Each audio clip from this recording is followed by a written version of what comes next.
प्यारे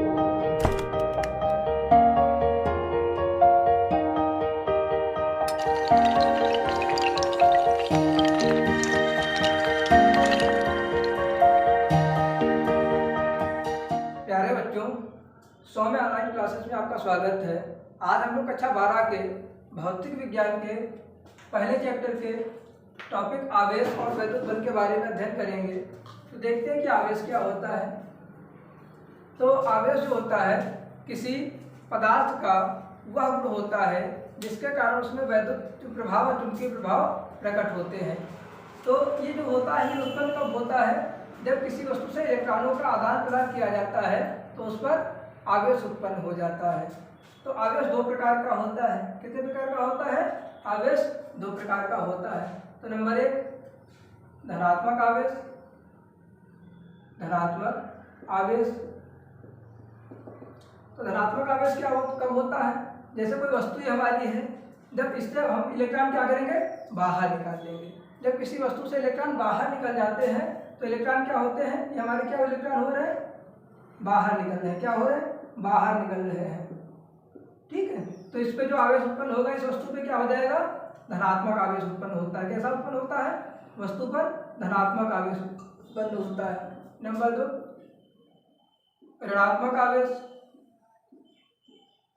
ऋणात्मक आवेश, तो जैसे कोई वस्तु है हमारी, इसमें क्या है? बाहर से इलेक्ट्रॉन अंदर डाल दें। क्या करें? बाहर से इलेक्ट्रॉन प्रविष्ट करा दें, अंदर डाल दें। क्या करें? अंदर डालें या डाल दें। इलेक्ट्रॉन क्या है? बाहर से वस्तु के अंदर इलेक्ट्रॉन डाल है। तो जो वस्तु पे उत्पन्न हमारा आवेश उत्पन्न होगा वो हमारा क्या होगा? वो ऋणात्मक आवेश होगा। कैसा होगा? ऋणात्मक आवेश होगा। उसके बाद में बात आती है कि आवेश का क्वांटीकरण। क्या? आवेश का क्वांटीकरण। आवेश का क्वांटीकरण क्या होता है? तो चूंकि क्या है, आवेश हमारा इलेक्ट्रॉनों के आदान प्रदान से उत्पन्न होता है और इलेक्ट्रॉन हमारा क्या है? इलेक्ट्रॉन हमारा अविभाज्य कण है। इलेक्ट्रॉन को हम विभाजित नहीं कर सकते हैं। तो जब हम इलेक्ट्रॉन निकालेंगे तो इलेक्ट्रॉनों की कोई ना कोई एक पूर्णांकीय संख्या के रूप में निकालेंगे। तो इलेक्ट्रॉन निकालेंगे, इलेक्ट्रॉनों की संख्या डालेंगे, इलेक्ट्रॉनों की संख्या हमेशा क्या होगी? पूर्णांक होगी।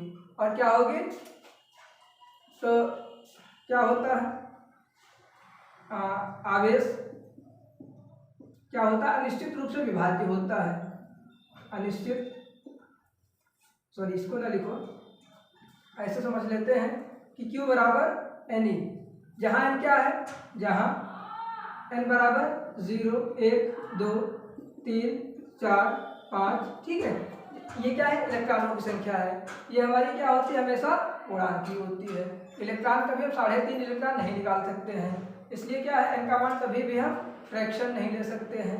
ठीक है, तो ये हमारा क्या है? Q बराबर NE हमारा इलेक्ट्रॉन का क्वांटीकरण, मतलब इलेक्ट्रॉनों को हम किसी न किसी पूर्णांक संख्या में ही निकालेंगे। जैसे 50 इलेक्ट्रॉन निकाल रहे हैं तो उस वस्तु पे इलेक्ट्रॉन आवेश कितना होगा? Q बराबर 85। क्या होगा? 85 होगा।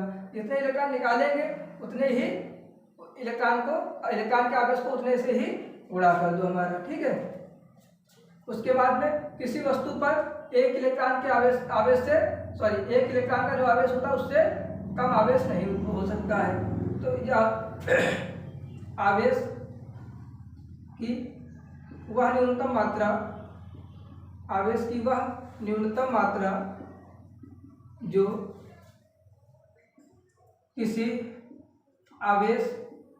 किसी वस्तु पर हो सकती है, जो किसी वस्तु पर हो सकती है, मूल आवेश कहलाती है। क्या कहलाती है? मूल आवेश कहलाती है। और ये हमारी इलेक्ट्रॉन के आवेश के बराबर होती है, मूल आवेश कहलाती है।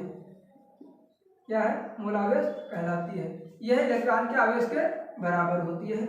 इलेक्ट्रॉन के आवेश 1.6 × 10⁻⁻19 के बराबर होती है। ठीक है, मतलब इलेक्ट्रॉन ही निकाले जाते हैं। तो एक इलेक्ट्रॉन से कम इलेक्ट्रॉन हम कभी नहीं निकाल सकते हैं। तो किसी वस्तु पर एक इलेक्ट्रॉन से कम आवेश हो ही नहीं सकता है। ठीक है, बराबर होती है। ठीक है, और इसे E से प्रदर्शित करते हैं। ये हमारा आवेश का क्वांटीकरण हो गया। उसके बाद में बात आती है आवेश का मात्रक क्या होता है। चलिए आवेश का मात्रक देख लेते हैं। तो इसको अगर बनाना चाहो तो बना लो। आवेश का मात्रक क्या होता है?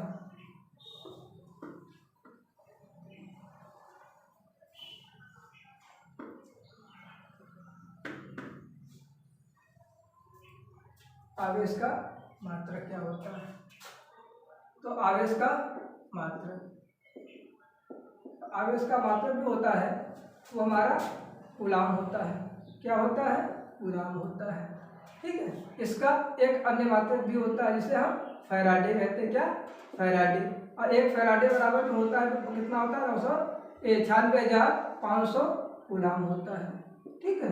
ये आवेश का फैराडे जो है आवेश का बड़ा मात्रक होता है। आवेश का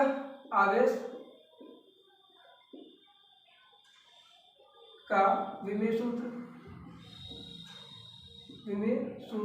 तो आवेश का प्रतीक जो होता है क्या होता है? आवेश का प्रतीक। तो आवेश को हम Q से डिनोट करते हैं। किससे डिनोट करते हैं? आवेश को हम Q से प्रदर्शित करते हैं। आवेश का विमीय सूत्र जो होता है क्या होता है? A into AT A⁻1 T⁻1 होता है। ठीक है। AT होता है। उसके बाद में एक पॉइंट और आता है कि दो आवेशों के मध्य में क्या होता है? दो आवेशों के मध्य में एक बल कार्य करता है। दो आवेशों के मध्य क्या करता है? एक बल कार्य करता है। जिसे हम क्या कहते हैं? इसे वैद्युत बल कहा जाता है। जिसे हम वैद्युत बल कहते हैं। क्या कहते हैं? जिसे हम वैद्युत बल कहते हैं। ठीक है। वैद्युत बल दो प्रकार का होता है, एक आकर्षण का होता है और एक प्रतिकर्षण का होगा। तो आकर्षण का कब होगा? जैसे दो सजातीय आवेश हैं, ये भी प्लस का है और ये भी प्लस का है, तो जो सजातीय आवेश होते हैं उनके बीच में हमेशा प्रतिकर्षण का बल लगता है। मतलब जब सजातीय आवेश एक पास लाएंगे तो क्या होंगे? दूर भागेंगे। ठीक है। तो क्या होता है? दो सजातीय आवेश जो होते हैं या सजातीय आवेशों के मध्य में क्या कैसा बल होता है? सजातीय आवेशों के मध्य में जो बल होता है वो हमारा प्रतिकर्षण का बल होता है। कैसा होता है? प्रतिकर्षण का बल होता है। ठीक है। और विजातीय मतलब विपरीत, एक प्लस है और एक माइनस है। तो विजातीय आवेशों के मध्य में कैसा बल होता है बालक? तो विजातीय आवेशों के मध्य में हमेशा आकर्षण का बल होता है। ठीक है। इस बल को हम कूलाम के नियम की सहायता से ज्ञात करते हैं कि कूलाम का नियम जो है वैद्युत बल ज्ञात करने के लिए ही बनाया गया है। चलिए हम कूलाम के नियम को भी देख लेते हैं। ठीक।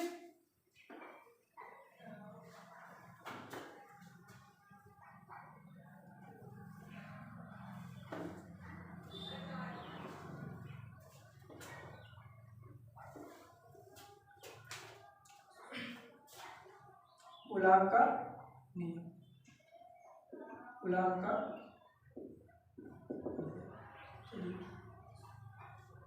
कि ये क्या है? ये दो बिंदु आवेशों के मध्य लगने वाले बल को ही ज्ञात करता है। तो मान लेते हैं कि दो बिंदु आवेश हैं, एक हमारा Q1 है और एक Q2 है, जिनके बीच में दूरी क्या है? स्मॉल r है। तो इनके मध्य लगने वाला जो बल होता है वो क्या होता है? कूलाम का नियम यही कहता है कि दो बिंदु आवेशों के मध्य लगने वाला वैद्युत बल उन आवेशों के गुणनफल के अनुक्रमानुपाती होता है। तो आवेश क्या है? Q1 Q2, इनका गुणनफल क्या होगा? Q1 into Q2। जो बल होगा क्या होगा? इनके गुणनफल के अनुक्रमानुपाती होगा तथा दूरी के वर्ग के व्युत्क्रमानुपाती होता है। तो जो बल होगा वो क्या होगा? व्युत्क्रमानुपाती होगा। तो किसके? दूरी के। ठीक। तो बलपाल r² हो जाएगा। हम इनको संयुक्त रूप में लिखें, संयुक्त रूप में तो क्या होगा? F अनुक्रमानुपाती है Q1 Q2 के और व्युत्क्रमानुपाती है r² के। जब हम अनुक्रमानुपाती का निशान हटाते हैं तो हम यहाँ पर एक नियतांक जोड़ देते हैं, Q1 Q2 बटे r², जहाँ क्या है? K क्या है? K बराबर नियतांक है। K बराबर नियतांक है। ठीक है। तो सुविधा की दृष्टि से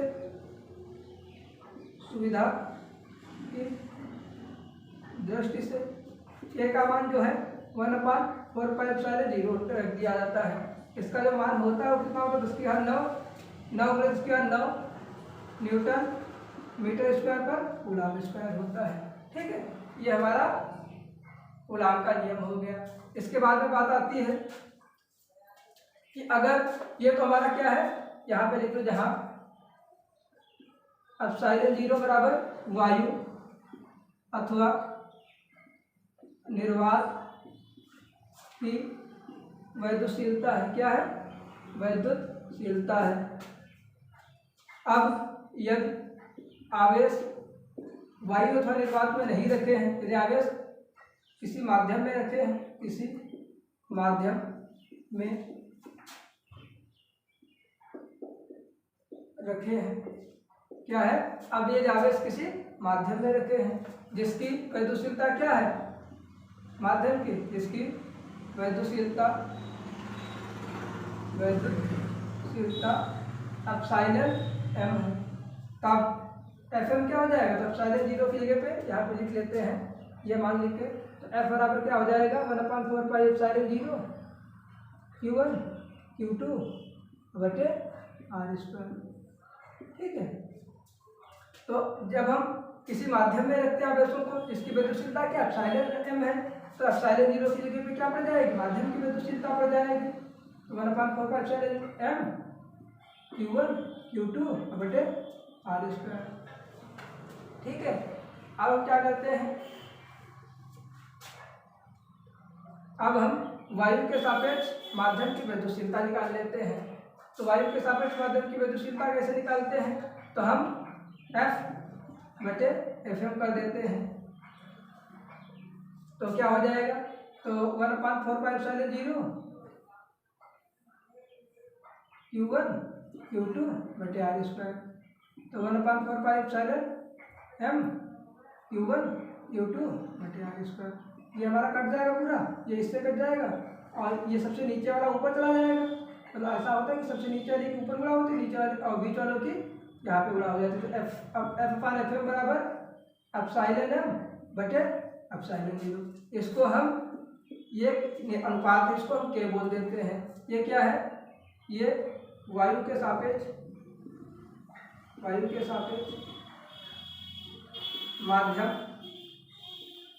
की वैद्युतशीलता है, माध्यम की वैद्युतशीलता है।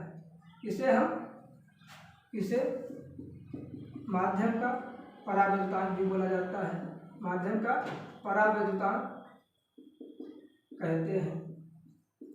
ठीक है, वायु के लिए जो होता है, क्या होता है? वायु के लिए K का मान 1 होता है। क्यों? क्योंकि अगर वायु के सापेक्ष वायु की निकालें तो एप्सिलॉन 0 बटे एप्सिलॉन 0, तो K का मान क्या होता है? 1 ही आएगा। आएगा नहीं आएगा? जैसे मान लिया वायु के सापेक्ष में निकालना है तो वायु का क्या हो जाएगा? एप्सिलॉन 0, और निकालना है किसके? वायु के सापेक्ष निकालना तो बनी तो आएगा K का मान। तो वायु और निर्वात के लिए क्या होगा? K का मान 1 होता है। और अन्य किसी माध्यम के लिए क्या होता है? अन्य किसी माध्यम के लिए K का मान हमेशा 1 से बड़ा होता है, 1 से छोटा K का मान कभी नहीं लिया जाता है। ठीक है, तो ये हमारा कूलाम का नियम हो गया। इसके बाद में कुछ क्वेश्चंस देख लेते कि एक चालक पर 2.4 × 10⁻⁻18 कूलाम धन आवेश है। क्या है? कोई चालक है जिस पर कितना आवेश है? 2.4 × 10⁻18 कूलाम कैसा है? धन आवेश है। कैसा है? धन आवेश है। तो अभी हमने बताया कि जब इलेक्ट्रॉन निकलते हैं तब उस पर क्या आवेश उत्पन्न होता है? धन आवेश उत्पन्न होता है। यहाँ पे क्या धन आवेश है, तो इसका मतलब क्या? इलेक्ट्रॉन बाहर निकल गए हैं। कितने इलेक्ट्रॉन बाहर निकले? तो अभी हमने बताया कि Q बराबर होता क्या है? जितने इलेक्ट्रॉन निकलते हैं उसकी संख्या और गुणे E। तो Q बराबर क्या था? N। तो हमने मान लिया कि N इलेक्ट्रॉन निकल रहे हैं यहाँ पे। तो मान क्या दिया है? 2.4 - 18N, और E का मान क्या होता है? 1.6 × 10⁻⁻19। तो ये गुणे में इधर जाएगा, भट्टे में हो जाएगा। 2.4 10⁻⁻18 बटे 1.6 10⁻⁻10 हट जाएगा। हमारा एक अंक के बाद ऊपर है, एक अंक के बाद नीचे है। तो इनका मान कितना आ जाएगा? 24, और 10⁻⁻18 है और -19 है तो +19 हो जाएगा, ऊपर जाएगा बटे 16। तो 24 × 10⁻1 और एक घात लिखे या न लिखें। तो 16 8 दूनी 16, 8 3 24, 2 पंचे 10, तो n बराबर कितना आ जाएगा 15। तो 15 इलेक्ट्रॉन क्या होते हैं, इलेक्ट्रॉन बाहर निकल जाते हैं। क्या होते हैं, बाहर निकल जाते हैं। ठीक है, ये हमारा हो गया। एक और क्वेश्चन देख लेते हैं, चलिए इसको नोट कर लीजिए। हमारा और है, ये किसी आवेशी चालक पर 1500 इलेक्ट्रॉनों की अधिकता है। क्या है, 1500 इलेक्ट्रॉनों की अधिकता। n बराबर क्या दिया है, 1500 इलेक्ट्रॉनों की क्या है, अधिकता है। अधिकता है, क्या है, अधिकता है। अर्थात क्या है, अपनी मूल अवस्था से 1500 इलेक्ट्रॉन क्या है, अधिक है। जब इलेक्ट्रॉन अधिक है तो आवेश क्या होगा, ऋणात्मक होगा। तो आवेश की मात्रा और प्रकृति बताती है। क्यू बराबर अभी ने बताया तुमको, क्यू है नहीं होता सूत्र। एन का मान कितना दिया है 1500, ई का मान 1.6 माइनस 19, 10 में लौटाएंगे, 1 जीरो बढ़ा देंगे, 0 इससे कट जाएगा। 15 पर 16 पंचे 80, यहाँ से आया 8, 16 के 16 8 24 हुआ, 10 की घात माइनस 19। फिजिक्स का रूल होता है दशमलव 3 अंक 1 अंक के बाद में लगाया जाता है स्टार्टिंग से। तो दशमलव हमारे अंत में है, जब नहीं तो अंत में माना जाए। तो यहाँ से कितने अंक पीछे ला रहे हैं, 3 अंक पीछे ला रहे हैं। तो एक चीज ध्यान दे दो कि अगर दशमलव को पीछे लाएंगे तो घातें क्या होती हैं, जुड़ती हैं। तो घातें जुड़ती हैं, और जब हम आगे ले जाएंगे तो घातें घटेंगी, क्या है, घटती हैं। तो यहाँ पे घातें क्या है, दशमलव क्या पीछे ला रहे हैं, कितने अंक पीछे ला रहे हैं, 1 2 3 अंक पीछे ला रहे हैं। तो क्या होगा, 3 घात जुड़ जाएगा, तो हो जाएगा 2.4 पूरे 10 की घात माइनस 16 कूलम। और कैसा आवेश होगा, ऋणात्मक आवेश होगा। कैसा होगा, ऋणात्मक आवेश होगा, ऋणात्मक आवेश। ठीक, इसको भी नोट कर लो। एक क्वेश्चन और देख लेते हैं कूलम की। 2 अल्फा कण हैं जो इतनी दूरी पर हैं, इनके वैद्युत बल और गुरुत्वाकर्षण बल की तुलना करनी है, कितना होगा। तो वैद्युत बल और गुरुत्वाकर्षण बल से कितना गुना होगा। तो वैद्युत बल को हम Fe मानेंगे, क्या Fe है, इलेक्ट्रिक फील्ड है हमारा। और जो गुरुत्वाकर्षण बल हमारा क्या है, Fg है, क्या है, Fg है। तो Fe क्या होता है, ये हमारा कूलम के नियम की सहायता से ज्ञात किया जाता है।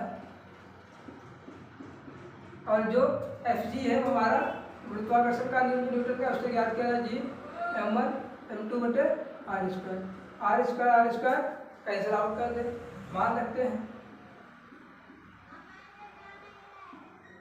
ये 1 9 पूरे 10 की घात 9।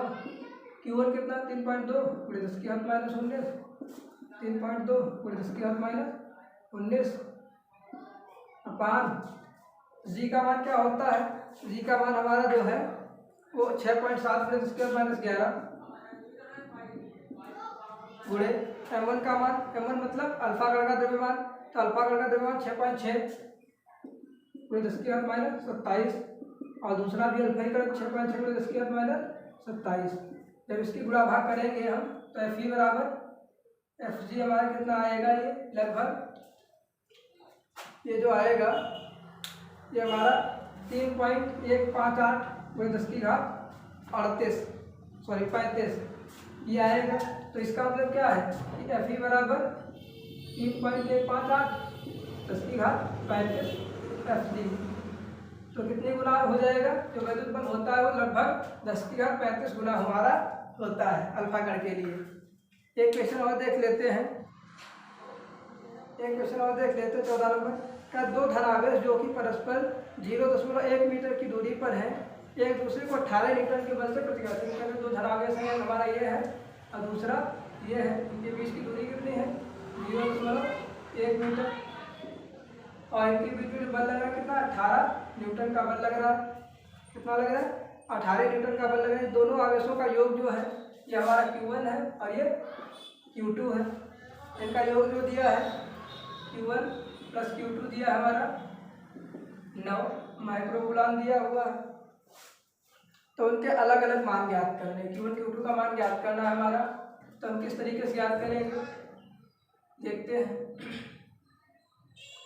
ये हमारा F बराबर क्या दिया है 18 न्यूटन। ये सूत्र हमारा होता है 1/4πε0 Q1 Q2 r² बराबर 18। तो 9 गुणे 10 की घात 9। Q1 का मान कितना, Q1 Q2 का मान हमें पता ही नहीं बटे 0.1 का होल स्क्वायर, या 0.1 गुणे 0.1 कर ले होल स्क्वायर है तो 18। ठीक, जब इसको हम हटाएंगे या Q1 इंटू Q2 बराबर क्या बनेगा 18, और इधर गुणन चला जाएगा अपान 9 गुणे 10 की घात 9, तो 9 दूनी 18।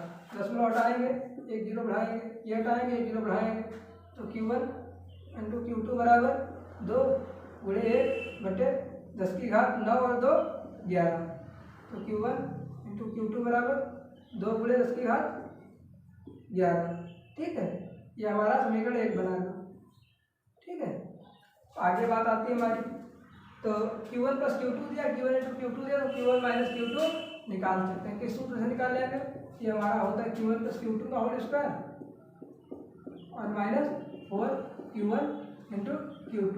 ठीक है, तो ये हमारा, ये देखो क्या है कूलाम में है और ये माइक्रो कूलाम में है, तो इसको हम कूलाम में ही बना लेते हैं। Q1 प्लस Q2 बराबर 9 गुणे 10 की घात -6 कूलाम, तो ये हो जाएगा 9 गुणे 10 की घात -6 का whole square minus 4 into Q1 Q2 का मान कितना 2 गुणे 10 की घात 11, तो लिखेंगे 9 का स्क्वायर 81, 10 की घात -12 माइनस 8 10 की घात -11, तो यहाँ पे क्या है 81 गुणे 10 की घात -12। अगर हम 1.1 अंक आगे बढ़ा दें तो 80 कर लेंगे हम, तो यहाँ पे 10 की घात क्या हो जाएगा, ये हमारा -11 था, सॉरी माइनस का 11 था, तो एक घात और कम हो जाएगी तो क्या हो जाएगा -12, तो 80 क्या अब घाते बराबर हो गए, तो 81 में से 80 गया 1 बनेगा, और 10 की घात -12, तो Q1 माइनस Q2 बराबर यहाँ से कितना आ जाएगा 1 का वर्गमूल 1 और 10 की घात -6 बाहर निकल के आएगा। ये हमारा समीकरण हो गया 3। ठीक है, और इसको बना लो 2 और इसको बना लो 1। समीकरण 1 और 3 को हल करिए 3 से, तो Q1 प्लस Q2 बराबर 9 गुणे 10 की घात -6, Q1 माइनस Q2 बराबर 1 गुणे 10 की घात -6। जोड़ने पर समीकरण को जोड़ेंगे जब हम, तो क्या बनेगा 2Q1 बराबर 10 गुणे 10 की घात -6, तो Q1 बराबर कितना हो जाएगा 10 गुणे 10 की घात -6 बटे 2, तो 5 आ जाएगा। तो Q1 का मान कितना आ जाएगा, तो Q1 बराबर हमारा आएगा 5 गुणे 10 की घात -6 कूलाम, या इसको हम ऐसे भी लिख सकते हैं 5 माइक्रो कूलाम।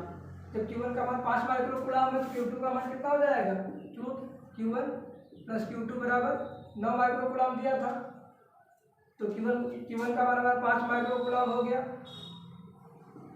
प्लस Q2 बराबर 9 माइक्रो कूलाम, तो Q2 बराबर कितना हो जाएगा 9 माइनस, इसको रहने दो लिखने यहाँ पर, तो 9 माइनस 5, तो Q2 बराबर कितना हो जाएगा 4 माइक्रो कूलाम, और यही हमारा आंसर है। ठीक है, चलिए क्वेश्चन और देख लेते हैं यहाँ पे।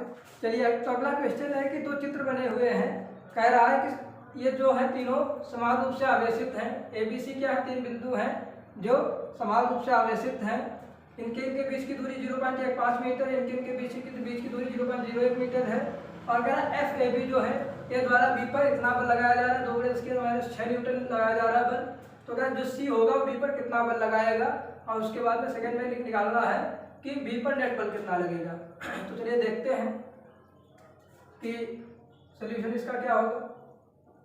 ये हमारा कि FAB दिया है, कितना दिया है, ये हमारा 2 गुणे 10 की घात -6 न्यूटन दिया हुआ है। फार्मूला क्या होगा, तो 1.4 Q1 इंटू Q2 अपान R स्क्वायर, तो 2 गुणे 10 की घात -6 न्यूटन है, तो ये हो जाएगा 9 गुणे 10 की घात 9, और Q1 Q2 कितना है, हमने Q मान रखा है, तो Q इंटू Q बटे R कितना 0.015 का होल स्क्वायर, तो 2 गुणे 10 की घात -6, तो यहाँ से Q स्क्वायर बराबर कितना आ जाएगा 2 गुणे 10 की घात -6, उधर जाएगा 0.015 अपान 9 गुणे 10 की घात 9, तो Q स्क्वायर बराबर ये हो जाएगा Q स्क्वायर बराबर 2 गुणे 15 लिख लें, 10 की घात -6 और -3 ये तो माइनस का 6 इसमें और ऐड हो जाएगा, नीचे बचा 9 गुणे 10 की घात 9, तो 9 किया 3 क्या 9,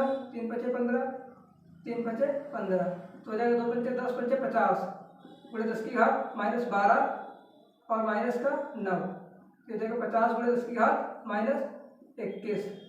ठीक है, क्यू स्क्वायर का मान ये हमारा हो गया।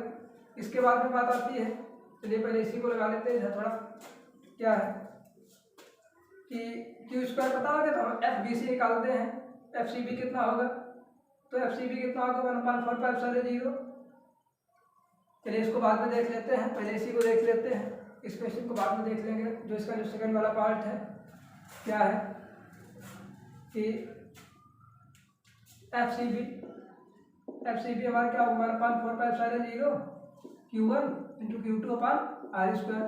तो इसका मान 9 गुणे 10 की घात 9, Q1 Q2 कितना Q है इंटू Q है अपान आर कितना 0.01 का होल स्क्वायर, तो इधर 9 गुणे 10 की घात 9 और इसका मान Q × Q स्क्वायर का मान निकाल चुके हैं 10 की घात -21 अपान 0.01 गुणे 0.01, 10 में हटाएंगे 4 जीरो बढ़ा लेंगे ऊपर, ये हो जाएगा 9 × 5 = 45 गुणे 10 की घात 9 -21 और +4, तो 450 गुणे 10 की घात 9 4 13, 21 में से 13 आ गया -8, 2 अंक दशमलव को पीछे भेजेंगे तो 2 घात क्या हो जाएगी हमारी जुड़ जाएगी, तो हमारा हो जाएगा 4.5 गुणे 10 की घात -6 न्यूटन।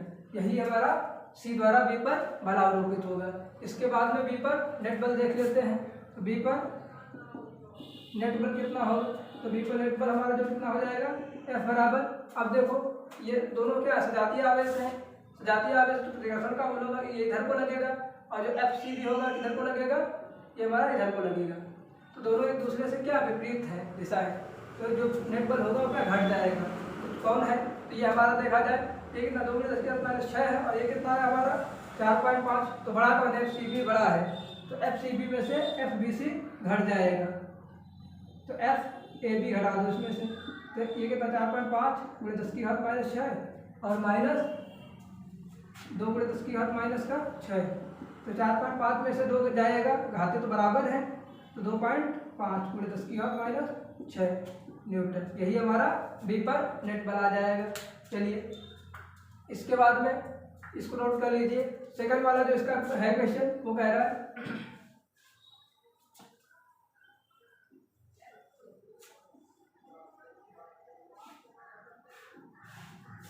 तो सेकंड वाले में फिगर दूरियां वही हैं, डाटा वही हमारा, बस क्या है जो सी है पॉइंट नीचे हो जाएगा हमारा, दूरी हमारी क्या है 0.015 वही है, ये दूरी भी हमारी क्या है वही है 0.01 मीटर, और वही बात यहाँ भी बोल रहा है ए बी जो है 2 × 10 की घात -6 न्यूटन है, तो बी पर तो वही बल लगेगा क्योंकि जब दूरी वही है, लेकिन नेट बल यहाँ पे क्या हो जाएगा जो एफ सी बी रहेगा वो हमारा वही रहेगा जो पिछले वाला में लगाए हैं -6 न्यूटन, लेकिन जो बी पर नेट बल होगा वो बदल जाएगा, बी पर नेट बल कैसे बदल जाएगा, तो जो एफ ए बी हो क्या इधर को लग रहा है और जो एफ सी बी होगा क्या क्या लगेगा इधर को लगेगा।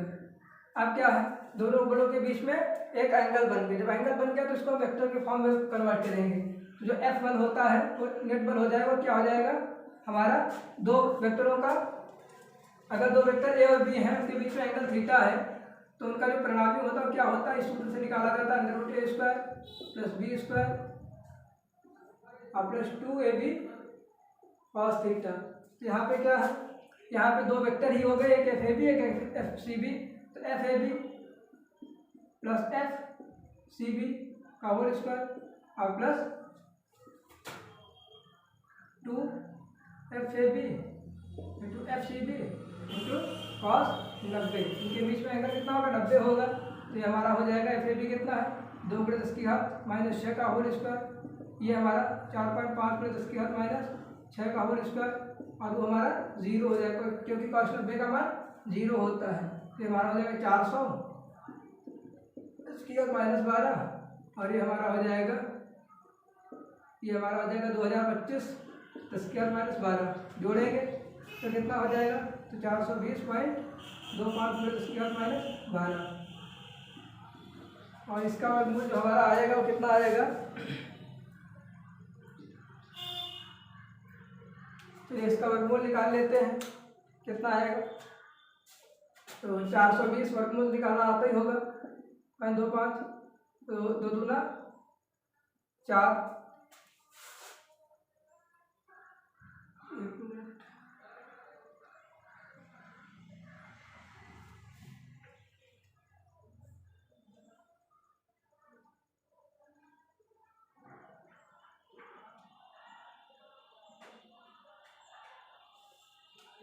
सॉरी 2 है यहाँ पे, तो 4 आएगा, 400 तो नहीं आएगा, 20 थोड़ी 2 है, तो 4, तो 24.25 बनेगा। तो इसका वर्गमूल निकालोगे कितना बनेगा, तो इसका वर्गमूल बनेगा 24.25 का। तो इसको हम 4 को 16, 25 ज़्यादा हो जाएगा, 4 को 16 लगाएंगे तो कितना बचेगा, 8 बचेगा, 10 में लगाएंगे, 2 5 उतारेंगे, 4 4 8, और यहाँ पे हम 9 लगा देंगे, तो हमारा वर्गमूल जो आएगा 4.924 आएगा, 4.924 आएगा, पूरे 10 की घात -6 न्यूटन हो जाएगा, और यही इसका आंसर हो जाएगा। चलिए एक और क्वेश्चन देख लेते हैं जो कि इम्पोर्टेंट क्वेश्चन है दोबारा एग्जाम के लिए। क्वेश्चन कह रहा है कि एक आवेश को 2 भागों में इस प्रकार विभाजित करें कि उन्हें एक दूसरे से कुछ दूरी पर रखने पर उनके बीच अधिकतम प्रतिकर्षण बल लगे।